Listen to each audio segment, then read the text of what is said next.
Stepping out the pocket, arm like a rocket. His knee feels good, so cornerbacks can't stop it. When Randall's on the move, Eagles out to prove that Reggie and the gang green hates to lose. So they gonna bruise when number 92's in your backfield. Yeah, I know how that feels. When Leon Seals and Clyde Simmons get to swarming, they hit Mike Pitts, Mike Golick, and Andy Harmon. On the swarm up, so back up. Other quarterbacks getting sacked when they act up. Try to catch a pass in the zone and get racked up. And welcome to World Sports Show. Charlie Flowe here. It is Monday night, February the 5th, 2018. What a beautiful track. Bring It Home for Jerome by Tone Love. Great night in Philadelphia. Great last 48 hours, last 24 hours, however you want to break it down. Philadelphia Eagles are Super Bowl champs. Yes, we are a soccer-based radio show, but we're going to love all kinds of football tonight. We're going to breaking down so many different things on the show tonight, talking about soccer players making the transition into the NFL and vice versa. John, you were down, South Philly, doing some barbecue and eating and all that stuff, and you ran into actually Tone Love, the man who wrote the song Bring It Home for Jerome. That's right. Wow, that must have been a neat experience, man. That song brings back so many good memories. In Chickies and Pete's. Yeah. That was pretty cool. It's awesome. If you remember Tough Crew coming up. Yep. There you go, Philly Legends song, and it's just, perfect timing. Yeah, and rest in peace, Jerome Brown. It would have been his birthday yesterday, so it was kind of fitting the Eagles pulled off Super Bowl victory on Jerome Brown's birthday. And not only did you get to meet Tone Love, but you got a little autograph of a cassette tape, something out there that the younger audience that was born in the 90s or the 2000s don't know what cassette tapes are. Nah, that's if you want to confuse the old millennial generation. Just give them a cassette player. Give them the old Walkman, the Sony Walkman. Just hand it to them, right? Yeah. And watch them. Just watch them. It's like a Rubik's Cube. Have them solve that, So very, very good times in Philadelphia. The skyline is still beautifully lit green. A lot to talk about. Well, we'll touch a little bit on how it impacts, a lot of us in the sports industry, a lot of us that here either coach or still play the game, that what coaching styles. We talked about it last week about different coaching styles and different coaches that inspired us. And just, if you're out there and you're looking to be a coach and just want to start it up, I mean, it's a lot of different styles of coaching. And one thing that we've seen is Doug Peterson seems to be a player's coach, and we look throughout the MLS, we look throughout, the EPLs, German League, French leagues, all the other different types of leagues, that there are the players types of coach, and then there's the coaches that just seem like they're just straight up punks. Yeah. So why don't you be a good guest and introduce our guest? Yeah. So we do have Evren Asral from Total Soccer. And just want to thank you coming into the show tonight. Evern, there's a little bit of hike from Doylestown, but thank you for coming in. No problem. Great time to be in Philadelphia. Nice driving and seeing the green skyline. Absolutely. So, I mean, that's the thing we really kind of hit on last week, and it was just kind of an accident talking about, coaches that have inspired us, coaches that we, look up to and where we grab some of our inspiration, and then just kind of what kind of coach we've all here become. And, let's go around the room and we'll put you on the spotlight a little bit first and early, but what are some of the coaches that you've looked up to and inspired and still keep track of their career? Oh, wow. There's definitely a handful of coaches that have had a serious impact on me. Probably the one that comes to mind first is my New Jersey ODP coach. He's a bit of a legend, Manfred Schelscheit. He coaches, or had coached at Seton Hall for a stint, and just really gave me a lot of my my coaching style. Kind of tell it how it is to the players, and give you an honest look at what you're doing, right or wrong, and really kind of shaped me for what I would turn up to be as a coach. And so, Manfred, other guys, George Azario, who actually played for Manfred, so it's kind of a connection there between kind of the pay it forward, to kind of hands down the line and learn from each other. And one more I'd have to shout out to is Alan Jeffers, who was one of New Jersey's first coaching directors, and really set the pace for soccer in New Jersey for me growing up. Yeah.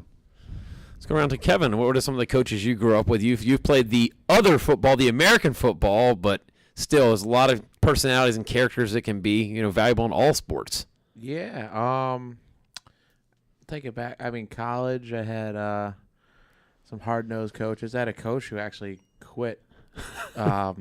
Because of you? No, not because of me. But just because it was our inaugural season, and he was expecting results with a 13-man roster, and that just ain't gonna happen. But he was more of wanted to try and be one of those dictator coaches that just my way or the highway, and like you don't have the personnel to be that kind of guy. It's a guy named Chip Kelly that was in Philly. It seemed kind of like that, Yeah, there was a lot of similarity. He's like an X's and O's kind of guy, wants you to break it down, but if you don't have the man or the physical capabilities of, you're digging your own grave as a coach. Yeah, I mean, you did what you could with what you had, and he didn't understand that you got 13 guys. And if you got a guy who's 165 pounds playing guard for you, you're just going to have to deal with it. Yeah, exactly. So, you make do with what you have almost in a way. Yeah, so I mean, and then when I was playing in Norway, I had a real players coach. He was just, wanted to be one of the guys, hang out with you, and, feel good, play good, kind of guy. So I don't know if that came off right, but no, I know what you're saying. It's good true. kind of guy. Yeah, so you want to make sure the players were, got their mind right. He was a former player, so he got it. So yeah. Yeah. Well, I guess you're up next, John. Some of the coaches you experience, and looking up to, whether it's someone that coached you directly or coaches you've, just looked at it from afar. I think one coach that you can definitely agree on is someone that we both look up to is Coach James Galanis. I mean, we've had the pleasure sitting next to him, talking to him for a good bit of time on the air. But as far as tactics and the next level of coaching is kind of where I've taken my wrote everything from down. My notes is it's not just the game; it's beyond the game. Preparation, mental toughness. So, I take a lot. But there's coaches that I've grown up with. I've had the hard-nosed coaches who pretty much got some games getting kicked out. I've had the players coaches who were throwing you water and good game, pat on the back and sing you a song. But I took a little bit of advice from each coach. But it's just that's a thing that I keep trying now as a coach, is just to learn from every other coach. But one person in particular, I don't know if I have it. I just take it as a collective. Yeah. So does that answer? No, that's good. I'm the most contradictive person. Every first question on the show, I'm like, should be contradiction, Rick. Contradiction. But no, it's like you said about James Galanis, that all of us can attest here, that he's such a good players coach, and he works with really good play. I mean, he works with Carly Lloyd. He's made her and shaped her into one of the players that she's been. And there's so many players that have been on our shows that have worked with him one-on-one, as a team. One thing that really inspired me is some of the players have reached out to me saying, I've been doing work with James Galanis. I'm like, oh, what kind of work? What have you been working on? Oh, well, he just actually texts and emails me, and we talk on the phone. I'm like, and that part just shows you he takes it to the next level. There's several players he works with he doesn't even physically work with, that he helps with their mental game. A couple players that reached out to me that, hey, I talk to him on the phone a lot. Just keeps encouraging me that. That's a part of coaching that is becoming more relevant when you're starting to see teams, hire, performance coaches and psychiatrists, and just like I've said, like with, Philadelphia University / Thomas Jefferson, where I coached, that this was the first year that we actually brought on a coach part-time to handle the performance side and the mental aspect of the game. And James is just he's ahead of the game. I'm just going to give you one real quick to go around. Yeah. Which coach do you take some from who you've never met before? Like, I'm sure, I've read books, and I've, just even watching on TV, I've taken, some. So who have you never met and you hold high as far as a coach? I'm thinking it goes way back. It's like actually it's a non-soccer coach. It's Bill Walsh that was coaching the 49ers, brings in this whole West Coast different type of style of football, and I think that's relevant in when you have sports that can evolve, where you have your traditionalists say you run the ball on first down, or you different things in soccer, like you just pass to the open man, where now we're looking at situations where, all right, we don't have to run the ball on the first down in football. Let's pass on first down. Or we don't need to pass to the open guy. How about we just break that guy down and beat him one-on-one, so now we have more than one option.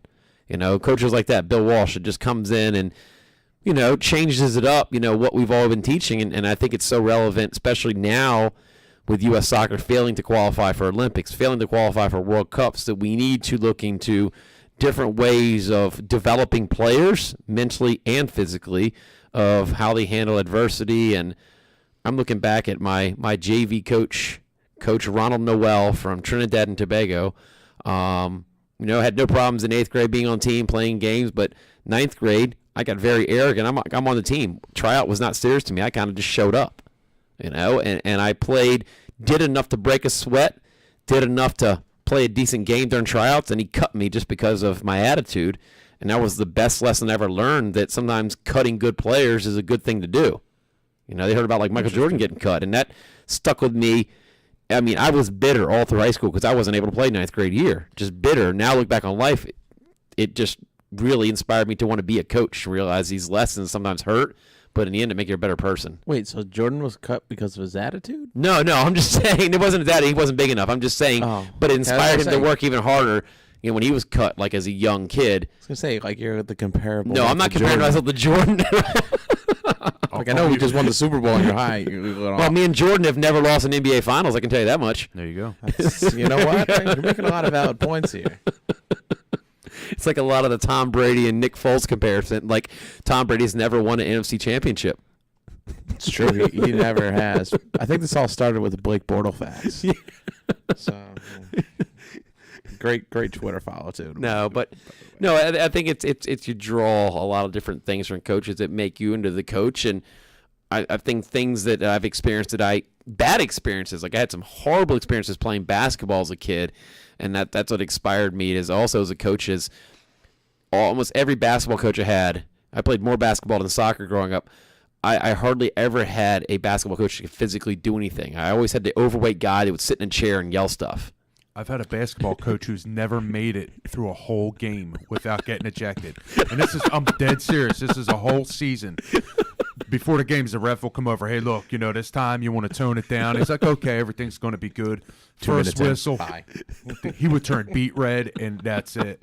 So it was an interesting second year of basketball for me. So what's funny for me? I think you guys had negative experiences. Actually, I think best overall coach I ever had was a basketball coach. My junior varsity basketball coach. Okay. Actually, he's actually after I graduated high school, I ended up becoming roommates with him and been great friends with him ever since. But he still gives me lifelong lessons. It's funny just to see those different kind of styles. He's one of the most active coaches I've ever seen. And with him, he quit a job at a college just to come back to this high school he graduated at. Yeah. Now he's a teacher. And that's awesome. Yeah, so real big in the community now. So, so life lessons from coaches too, not even on the field. So yeah, good people all around. No, it's just a different experience. And I know, Evern, you said that you played at Army and then you ended up at the college in New Jersey, and you're talking to going from two different coaching styles, from going from two different styles of NCAA soccer. I mean, what was that transition like, going from two different styles and different wants and needs from programs from each coaches? Oh, it's a huge difference. The Division I soccer program is it's extremely physical. Probably the biggest difference between a D1 soccer player and a D3 is purely in size and speed. So as a player, I pride myself on my technical abilities and thinking that would carry me almost anywhere I would go. And at Army, it only took me so far. I mean, when you get knocked around, especially as a freshman who's underweight, you haven't eaten all summer because you're in basic training basically, and so you get knocked around, and that technical training kind of goes out the window because the guys are just so just big and strong. And as I transitioned over to the College of New Jersey, the level of play is still outstanding. It's just a lot more technical in nature. You don't have these towering, imposing, over 6 foot tall guys that are, just like men basically. But the Division III soccer, I can't speak highly enough of it. Great experience, but yeah, the Division I is just purely, it's just a lot faster and stronger play.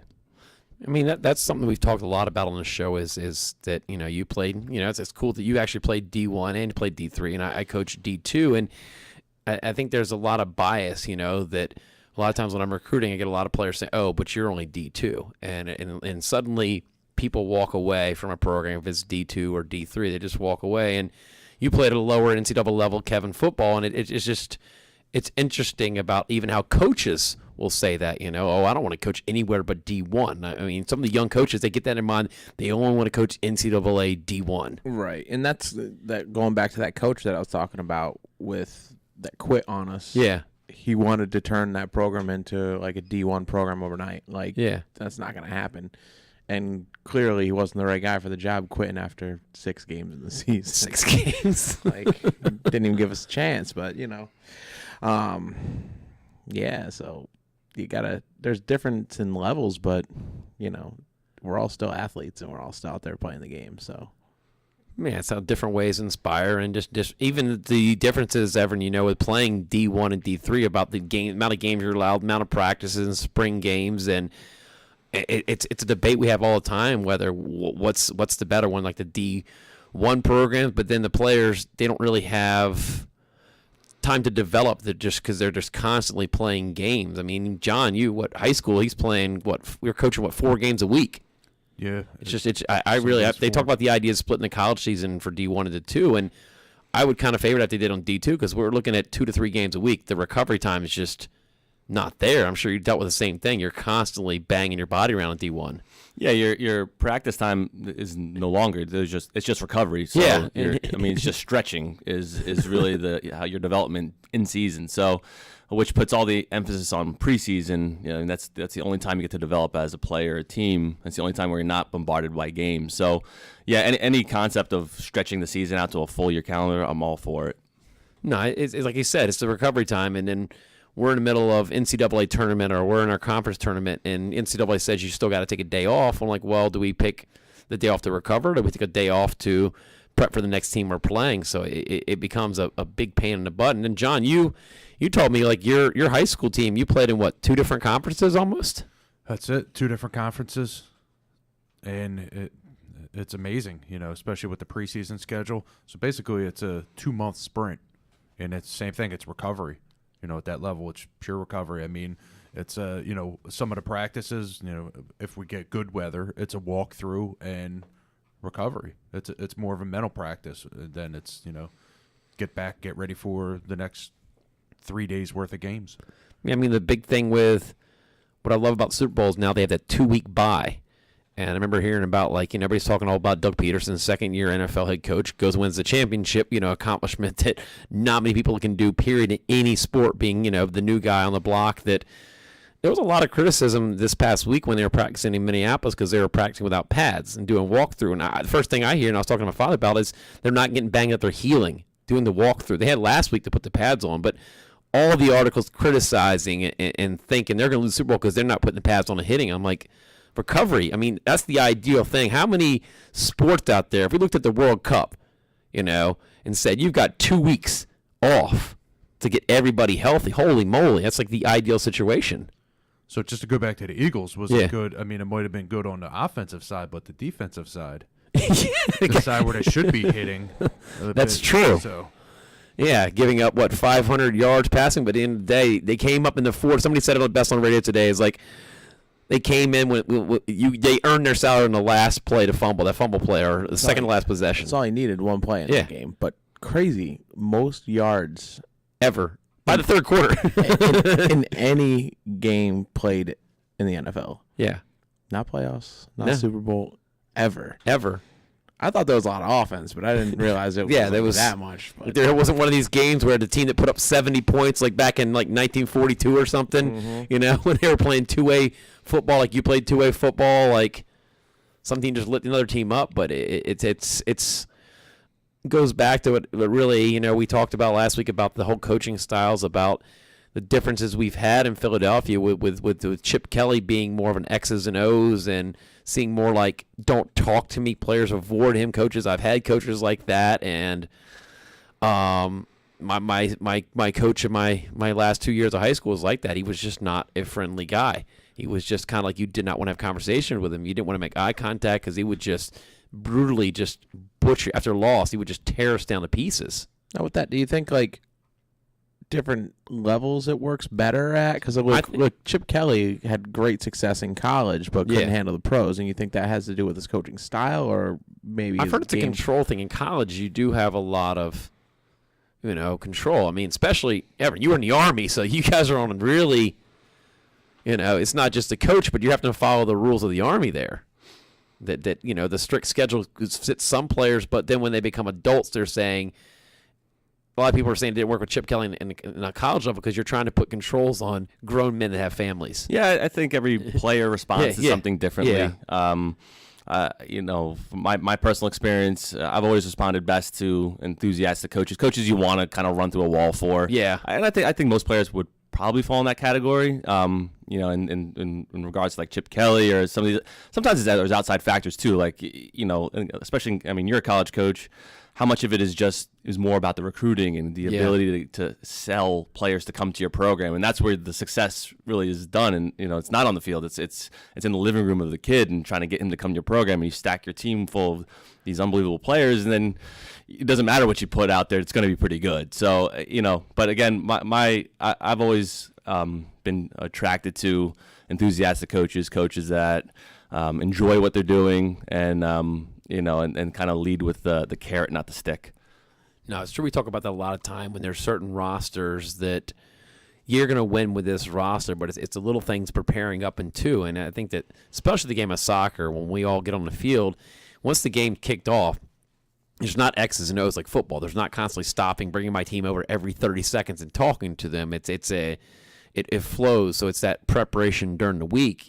Game day, I just kind of sit back on the bench with my notepad and take my notes and hand it over to the head coach. Or, if I'm the head coach, then, just worry about my subs and making sure the formations are good and making sure everybody that's in is doing their job. And I think that even goes to hard when, all of us here coach youth soccer, that parents expect to see the basketball. They expect to see the football coaches constantly blowing the whistle, bringing the players over and chat with them in hockey.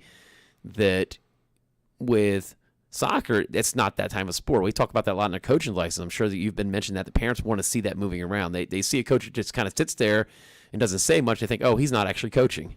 And I'm sure I don't know if you've run into that problem. All the time. And it's, we make our money at training, and then and then the matches we're assessing. It's not that we're not. Jumping up and on the sideline doesn't get anything done in soccer.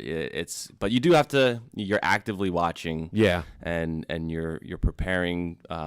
You're judging what you're seeing, and you're going to implement what you're seeing into the next training session. So, it's a cultural difference too. We're used to the Bobby Knights of the world throwing chairs on the field, and it's just not what it's not what our soccer is about. But it's going to take a few generations probably for that to sink in. I mean, we've talked about it. They've had the things where in South Carolina, the silent Saturdays where the parents aren't allowed, and I think sometimes the coach. Sometimes I usually when I'm coached type like a select team or a travel team, I usually send out a letter, I write up a letter before the season starts to explain some of the parents in the nicest, friendliest way, the do's and don'ts, like. Only, encourage your kid positively, but nothing drives me up the wall more than I have a parent telling the kid when to pass or shoot. And I get what they're saying. It's like anybody here has been to a Flyers game. Anytime the puck gets, I swear, in the offensive zone, all you hear all the fans go, shoot! Yeah, exactly. And then I'm looking at it from a coaching point of view that if he doesn't have a good angle, that's a wasted shot. And then I remember I was at a recruiting game, and this one will stick with me the longest. Like a parent just yelling at the kid when he's dribbling it backwards and passing it back to the keeper, and the mom yelling, "You passed the wrong way, you idiot!" And it's like the team maintained possession, and you hear that. But at the end of the day, when kids, they have to go home with their parents, so they rather catch the wrath from their coach. You get a wrath from coach for 10 minutes. They got to ride that whole car ride home with a parent, and dad yell, "Why didn't you shoot it when I told you to shoot it?"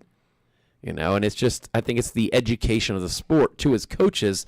That I really love to have meetings with my families or send out that letter and say, and you don't want to come across arrogant, like, hey, I know more than you, but it's the end of the day, it's like, I love that idea of silent Saturdays that, just clap for the kid, give him positive encourage, I mean, is that something that you speak upon with the parents before. I mean, that's something that I think you do at the very beginning, like the preseason. Like I give, sometimes I'll send an email blast out and have an objective, like, almost like a mission. This week we're going to clap for this, Okay. a pass back or, Yeah. So this way, I like that. the I like kids that are idea a actually lot. Stunned when they hear it. They're like, why they clap? They're paying attention to the coaches. Yeah. So I mean, that's a big thing is learning the sport that your child plays. Whatever your child plays, whether it's lacrosse, basketball, soccer, I think it's very important to start to actually learn the sport, Like some of the parents will come up to me. Like, I remember I was coaching indoor, and Dad came up to me. I think it was like 5-a-side indoor, and he was like, I want to talk to you about your strategy, Coach. I'm like, oh, what's up? He goes, well, see, I coach ice hockey, and you usually have 3 forwards and 2 defenders. I think that's how you should run your 5. I'm like, no, in soccer, you go strong in the back. I disagree. You should really only have 2 defenders in the back. pick and roll. Exactly. And I mean, even that, Yeah. you got your own coaching style and your own game plan. Yeah. So what may work for you in hockey Yeah. may not even come close to what you're looking Well, at. if my goal was maybe 3 feet by, I don't know if it's 3 feet. I don't want to get any hockey people on me. But what's about like maybe 4 feet wide, 5 feet 6 wide? by 4. 6 by 4. I'm looking at a indoor goal that's maybe right, like 6 feet by maybe 20 feet. So it's like I can't just different strategies. Can't Even, just like, you'll have different strategies Yeah. within indoor between different coaches, but Yeah. you're trying to cross sports with your strategy. No. It's not gonna, I'm worried about the icing penalty there, buddy, or something. Yeah. So, and that's the thing too. When just get to know the sport. I appreciate the input from parents, but it's something that I'm aware of, and it's a very tricky thing as a coach. I learned as a coach, you got to be a diplomat. You're a politician. You got to keep the masses happy. I mean, that's one of the most challenging things is keeping all the parents happy. I found that I've had most success including the parents and making them part of the process. And Okay. not asking for their permission on anything, but I think you run into some trouble when you put up that wall and they don't know what's going on. Yeah. They don't know why you're playing with 3 forwards versus 2 forwards or whatever it is. So the more I can include parents into decision making and what the process is and why we're doing what we're doing, then I've typically had better results as they understand more, as long as they're open to it. Some parents are just going to be a hard case, but I think 90% of the time, as long as they kind of get where you're coming from, they're usually pretty understanding of whatever decision is you're making. I think a big thing is even like you said about they don't see the training part. Is I welcome all parents, come to the training sessions, come to the workouts, see what we're working on, see what we're doing, see the development of your child, and that does help a lot when they're actually seeing what we're working on. Getting that perspective there. So, any other thoughts to that, John? Way to throw it right at me. No, but I think that's like you said, is just keeping that open connection, keeping that barrier, and never coming across arrogant. Because I've seen it the both ways, that you really have to realize that that you're coaching somebody's child, and they want to see the best for their child, and also explaining about that you're going to do the best to get every kid in the game. But then you always have the parent, well, why is that kid playing more? My kid should play more. It's like, well, I'm really trying to develop all my players.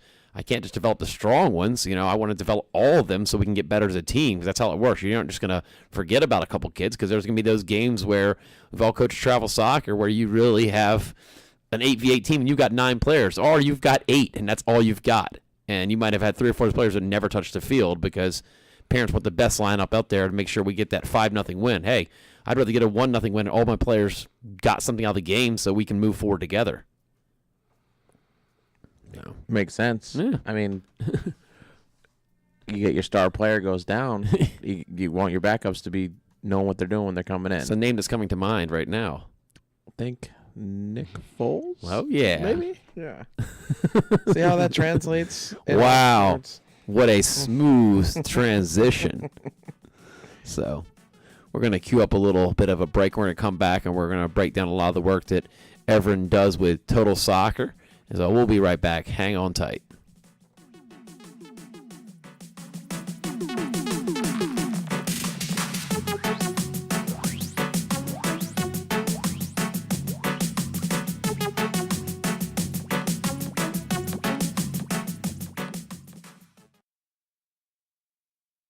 This is Denise, and you're listening to World Sports Show on WPPM 106.5 Philadelphia. World Sports Show throwback. Yeah, exactly. So definitely a feeder team has done great in getting players into the college levels, semi-pro levels, and now we're really getting on the track of, hey, we put players in the MLS. So another player that really, I think, has become a name and face of Philadelphia, does a lot of community work, does a lot of good in the community, and just a guy that I think is just a stand-up citizen, and none other than Ray Gaddis. Caught up with him after the game. Charlotte World Sports Show, Ray Gaddis. Always good to walk away with a point. I mean, you guys battled tonight. What's to say about this club just to come down from a goal late and just tie it up? It just shows where we left off last year. Last year we had a couple of good results where we came back and battled back. That's the standard, especially playing at home. We definitely want to win every game at home, but it's good that we didn't drop points and the team played well tonight. Sports Show, Charlie Flowe here, John DiCriscio, Black Privilege. We're in the studio at Philly Cam on WPPM Philadelphia. A little bit cool night in Philadelphia, impending snowstorm, but we got some hot jams coming up for you. Got some great music. Black Priv is a West Philadelphia native. Are you West Philadelphia native? Yeah, I'm from West Philly. What's up, bro? Okay. What part of West Philly are you from? I'm from everywhere in West Philly. Everywhere in West Philly. Anywhere in West Philly you name, I probably lived over there. There's different styles of rap even within Philly. Right, most definitely. So how did you get into the whole rap industry? It had to start somewhere. Pretty much like just growing up in Philly, we big on hip hop culture and stuff like that, and just music in general, you know what I mean? So I was just rapping all the time, like where I'm from in my neighborhood, and I ain't really think I was that good, but I guess everybody else, they was feeling the music, so.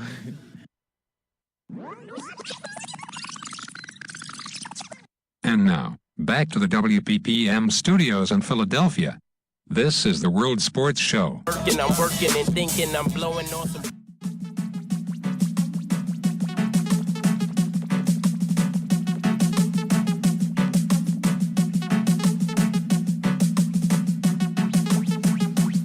And welcome back, World Sports Show. Charlie Flowe here on a Monday night, February the 5th.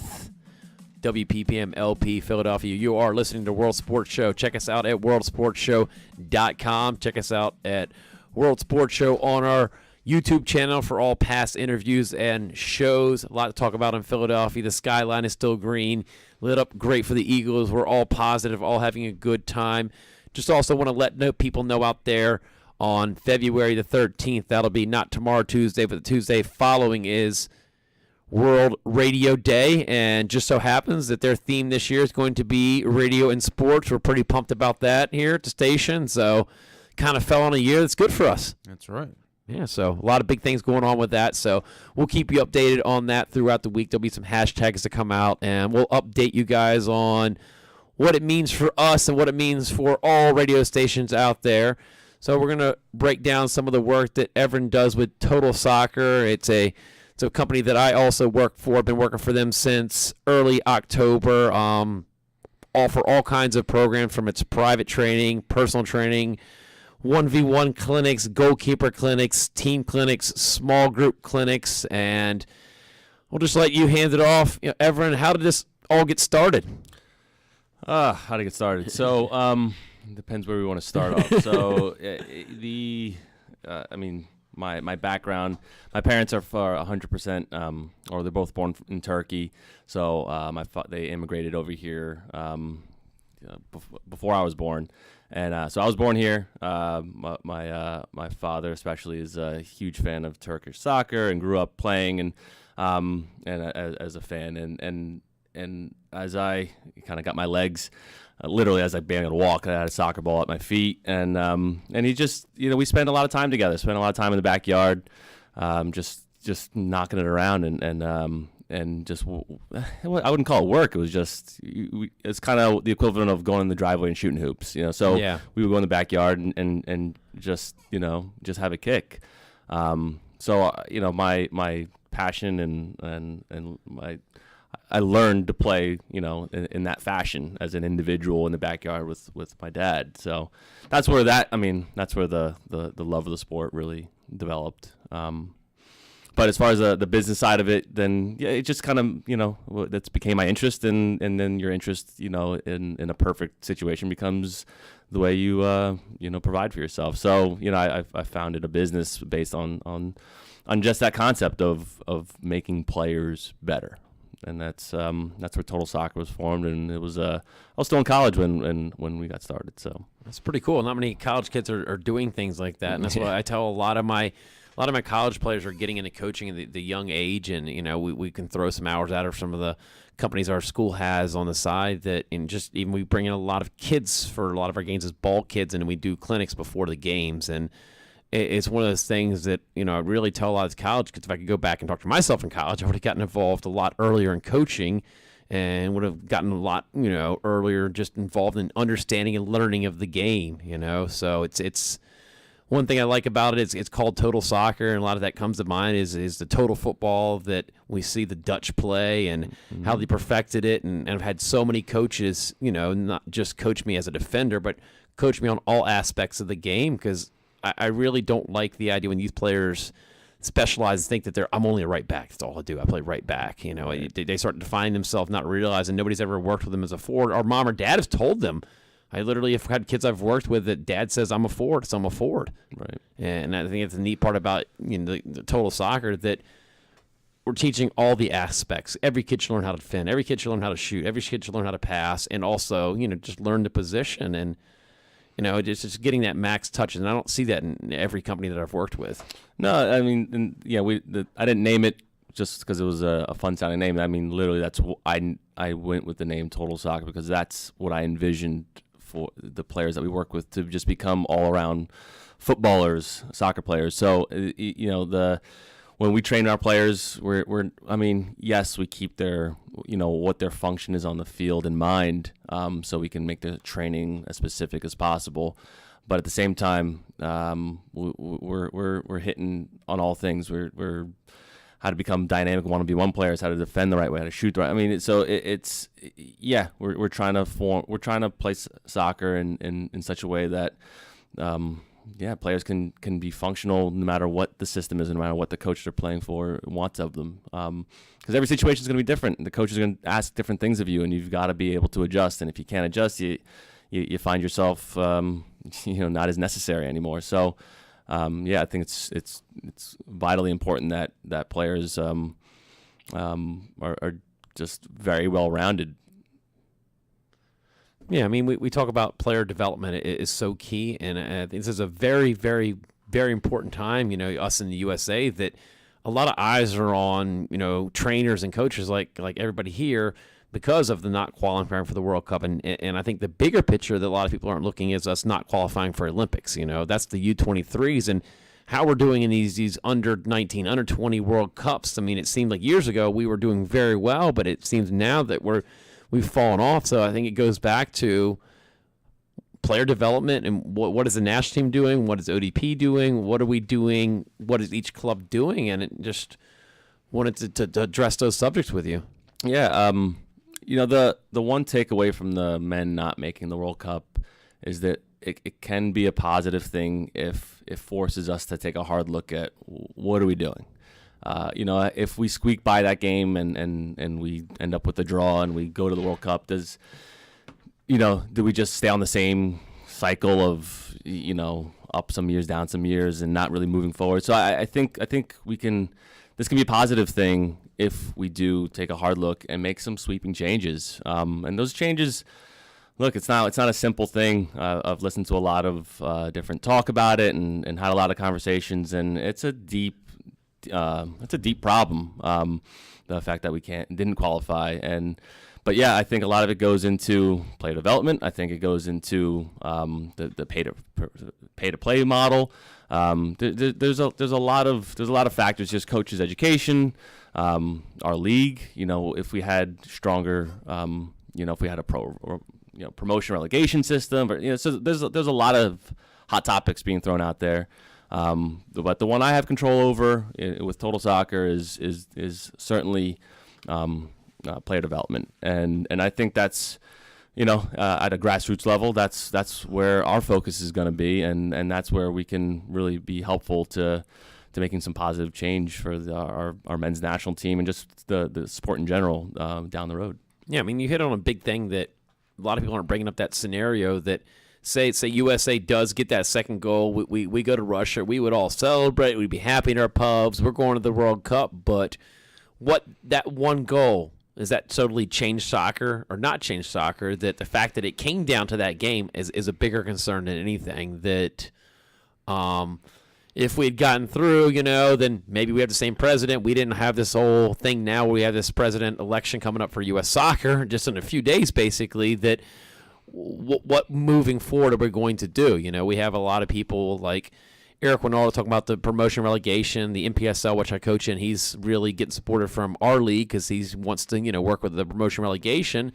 But a lot of these clubs don't have deep roots like the European clubs, so it's a lot of expectations that are put on some of these small clubs. I mean, you coach with the Ukrainians, right? Yeah. And it's like how every club has a different, deeper roots and different commitments from the actual club and the parents. So it's not straight across the board, where in Europe and South America, it goes so much deeper. And I think that's the tough thing about clubs. And then we do see clubs that just pop up out of nowhere, because what is your motivation? Is it to promote players, or you're just trying to have a league for kids to have fun in? It's the different levels of what's your intent as a coach. And it's almost same thing with different levels within the club system too. Yeah, and I mean, in going back to where I got my start, how much of the process is put on the club versus should our players just really ultimately be getting better on their own in the backyard? With Total Soccer, we have we're basically a gym where players come to work themselves out, and we have a great staff that helps that process and helps them move along. But the individuals need to work on themselves, and maybe pointing the fingers at clubs is maybe not the right thing to do. Maybe we need a different culture. Maybe it's a bigger issue where culturally we need more dads, more Total Soccers, and more places, more environments where individuals can go and work themselves out. Because look, even I coach teams, and guess what? I'm working on team-oriented things. I see the team 90 minutes twice a week. And we talked about college not even having practices because they have 4 games a week, and same with high school. And so where are these players actually developing? Where is that time? Where's that 10,000 hours to master something? Where is that happening? I think more environments that we have to put individual players in to work on themselves, that's where we're going to get some results down the road. Countries that have success year in and year out, have a culture like the Brazils and the Germanys and the Spains. They have a culture that's deep rooted, that the kids are growing up with a soccer ball at their feet. They're spending time in the backyard. They're spending time at the park. That's where it's things will change. We even see it here with the Eagles, and kids are taken off from school, and they're people are crying because it's just generations of Sundays spent around this thing. So, will we ever have that with soccer? Maybe not. But if we can have some of that if some of that can develop where it's part of our DNA, it's part of how we grow up, it's part of how we spend our afternoons, evenings, after dinner, knocking a ball around. That's, maybe I'm talking, it's not something we can necessarily control, but that's, I think, where we'll start playing some catch up with the countries you've come to anticipate being in the World Cup final every year. Yeah, there's one that we talk about when you bring it to football, that America's such a big lover and supporter that our pastime is not baseball, and especially in Philadelphia, it is a football town. And one of the things that, Kevin, you played college football, you played pro football, that one of the things that really football established a long time ago that I've even kind of pushed with club, pro, and college, that Friday was high school football, Saturday was college, Sunday was a pro. And I think the hardest thing is that the union, are trying to get people to come, but then you have the conflict of you have all these games for youth soccer going on. The kids want to get better. They need to play their games on the weekend, and I really wish that we could come up more of a structure that, hey, this is the youth day. This is youth soccer day. These days are youth soccer day. This day is a day for the pros. This day is a day for college. And that's another thing, too, is we do have a lot of that back and forth that should kids go to college or should they stick with the academy teams, But I think just like you said, Evern, about like that making that culture that American football is such a culture because it's available. You did the high school stuff on the Fridays or Saturday morning Pee Wee football or even Sunday morning Pee Wee football, but it was that whole thing where college football had its day, amateur had its day, and pro had its day, and they never stepped on each other's toes. Yeah, I mean, I think that's exactly it. I don't know who decided to make the culture that way, but that's. I mean, it was actually laws and rules that said that pros were not allowed to play on Saturdays and Friday. It was just a rule because Friday was amateur. That's the whole term Friday Night Lights came up, and that's a tough thing that I have. When I did some work with the union, hey, we got all these. Why aren't people coming to our games? I'm like, well, because all your games are like maybe 3:00 on a Saturday. These kids have cup games. If they want to develop and go to college, they need to be in these showcase tournaments. Yeah, I mean, whoever schedules, I guess that's kind of key to really make the success of the youth development. I mean, you can't develop if people are stepping on toes across the board to try and really if you want to really succeed and kind of thrive. I mean, you got to practice. A lot of toes are getting stepped on. Yeah, I mean, I think the biggest thing is if you're trying to get better, you need to play against good competition. So therefore, you're gonna see some lacking in some spots, and I don't know. You may just not see the. Yeah. I mean, I think that's what we talk about next is what is actually broken within U.S. soccer. And I have no problem saying what I think is broken, and everybody here can probably, and even you being, I like that you are an American football guy, that you kind of have that 2020 step away from it. You get to look at soccer from what you see on TV and what you see at games we go to. I mean, where would you start, Evern, you think, in what's broken within U.S. soccer or just youth soccer? Well, I mean, I'm in it. It's what I do, Yeah. and sometimes I can't keep up with what's going on in the sense of it's so fragmented. Where there's a development academy, and then it seems like every other week there's another acronym for a different league we're supposed to be part of. Or so we talk about trying to have a one set schedule where there's a pro night, and there's just too much money involved. Yeah.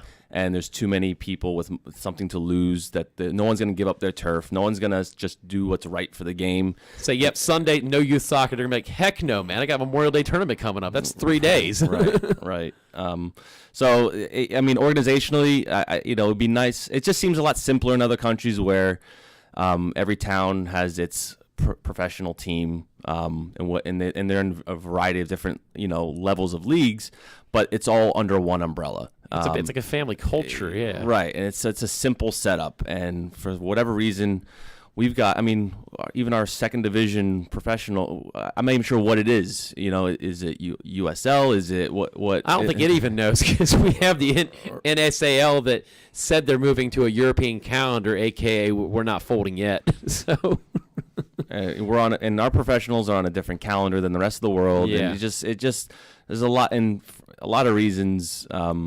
Mostly I'm sure to do with money that we just can't fall under one umbrella. So hopefully this is part of that sweeping change that with a new president and that can start taking shape. But to answer your question, I think it starts at the top, and it's got to come down in one organized fashion of how youth soccer's structured and where players need to go, and because it is a little confusing. As somebody that's in it, I have a hard time following, and let alone I couldn't imagine being a parent for the first time trying to navigate where they should send their child. It's crazy. Yeah, my parents had it lucky. There was basically YMCA rec soccer and then JV and varsity. I mean, really, that was it. As a little kid, you played the rec soccer at the YMCA, so parents kind of jumped back. What do you mean you didn't play travel soccer? It wasn't available where I'm from.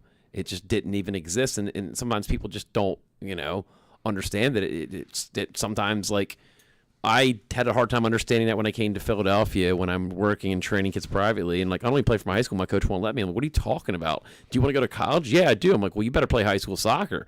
Then I got a couple parents lecturing me saying, why are you telling my kid to go play high school soccer if he wants to go to college? I'm like, well, that's kind of that's the only way I had to go to play college is played in high school.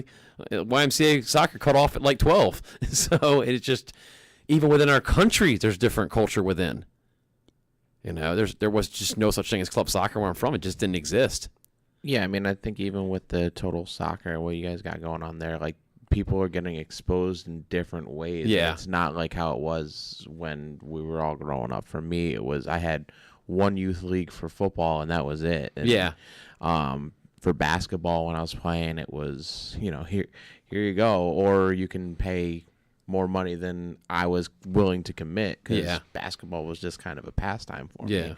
So I mean, there are avenues, but again, you're kind of limited on like a pay for play kind of situation too for some families where, especially in some of the larger city like Philadelphia, like you got low income people who can't afford to send their kid to a top flight clinic or anything like that. Yeah, so. physically getting there and financially getting there. That we have so much talent within America. Why are we not? We're the best across the board in all the other sports. The talent is there. It's just getting the interest and getting the ball at the foot.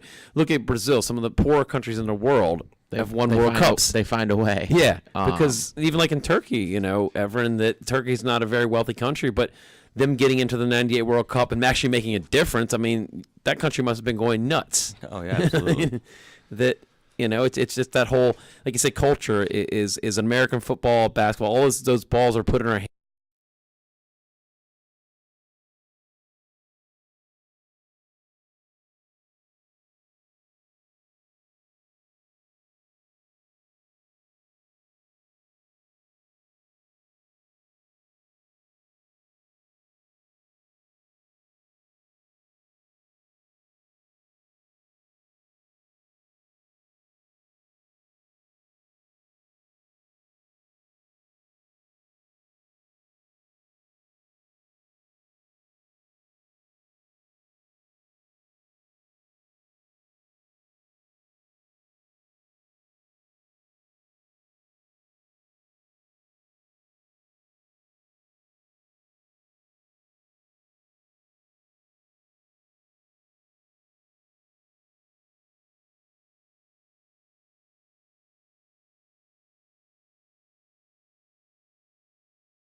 Thank you for watching a World Sports Show production. For more info go to worldsportsshow.com.